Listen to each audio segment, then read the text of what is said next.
welcome to the Warner Brothers Studio Tour London, the making of Harry Potter. If you would like to see a demonstration on our favourite half-giant, please come on up and I'm going to show you how a giant animatronic head works, which is pretty awesome. Fantastic, hello again. It is a privilege to have you all here today. But first of all, can anyone tell me the name of this character is? Yeah, Hagrid, amazing. So I bet you didn't know that Hagrid was actually played by two people. So first of all, he was played by the late great Robbie Coltrane, which is this one right here. He stood at 6'2", which is pretty tall, but not tall enough to play a half-giant. So we actually have a second Hagrid, and this is his body double, Martin Bayfield. This was his costume. He stood at 6'10", so way taller than me. But still wasn't tall enough to play half-giant, so they had stilts in the bottom of the costume and padded it out a little bit more, which is something we are going to get back to in a minute. So this is Martin Bayfield on the screen putting on the costume for the very, very first time. So originally in Harry Potter and the Philosopher's Stone, we did have a Hagrid head. However, in the industry, it's what is known as a dead head. In other words, it did not move at all.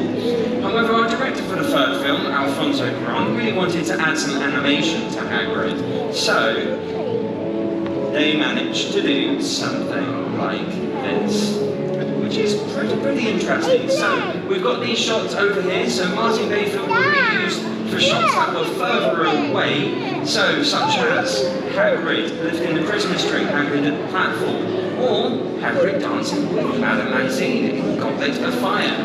And the reason you can't ever really tell that it's actually not Robbie Coltrane is that they would always intercut with Robbie Coltrane shots using the best of both. And when you have got two amazing actors playing Hagrid in the same getup, it can actually be quite surprisingly difficult to tell who's who. This head as well was also voice activated, so whenever Martin Bayfield would have to say Hagrid's lines, the mouth would open up, so therefore they could just put Robbie Coltrane's speech over the animatronic head. Fantastic. Now this was designed by our creatures department, and what they actually did with this is that they put a mould over Robbie Coltrane's face that they then put on for Martin Bayfield. They use silicone for the skin, which looks frighteningly a lot like skin. It's kind of terrifying. And our animatronic designer, Joe Scott, would be able to use a remote control, which I do have up here, which looks a little bit like an RC toy remote control. And what you can then do with that is keep control of the servers and motors that would be in this head. But you might be thinking this would get really hot in here, and you would be absolutely correct, it got boiling. So inside this head there is actually two small fans which are able to blow air on Martin Bayfield's face.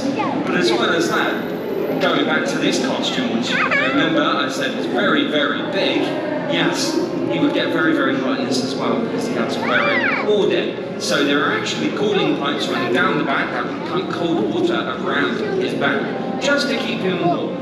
Now, that was some of the things we've done for Hagrid's height, but we do also have his props here as well. There is an 18% size difference with this.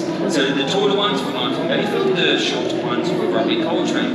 The reason it's an 18% size difference is because there is an 18% size difference between our two gentlemen here.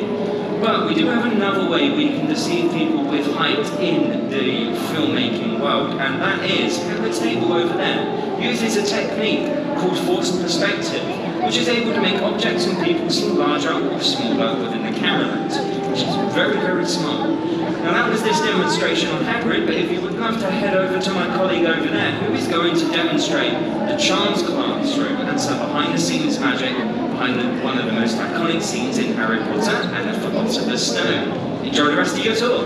Thank you. Rubeus Hagrid, keeper of keys and grounds at Hogwarts.